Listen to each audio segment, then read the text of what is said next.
برگشته که با من هم صدا میشه. باز بوی بارونی که میرقصه پشت شیشه، باز رشت و هوای لطیف و دلپذیرش، باز رشت و شبای قشنگ و بی‌نظیرش.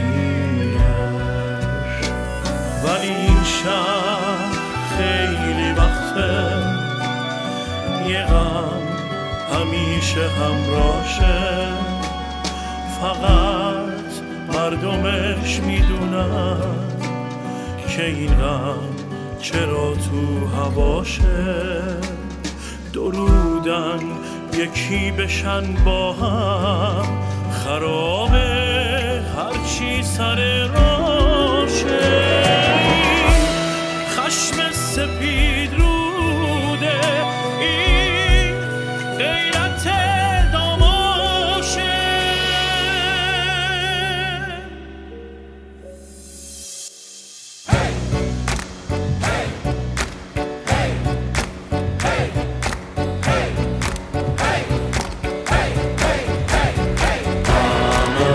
جوانان بریشیم به میدان، دشتیم کوهیم فرزند گیلانی، خوشنام تاریخ میان سپید رود قهرمان خانه شیرانه.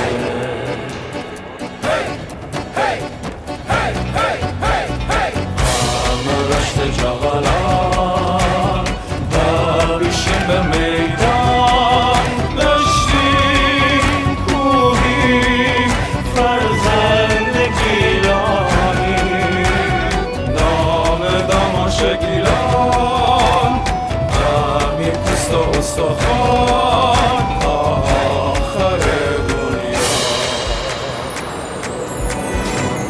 وای میرشته گلویه به زید باداز و تیشه، باز خوب پارو بریزه کنیگید بی صدا نیشته. آه رشتا شبانچی قشنگ و کم نظیره، آه کی رشتا روزانم لطیف و دلپذیره. از همیشه چیمان باقی ایترشت و ایت زرزوب به مرد پیل گوهرود، امی دلبر امی محبوب ایترشت و دو ترتیمی هدف بازی ناموسی، بفهم استیم امان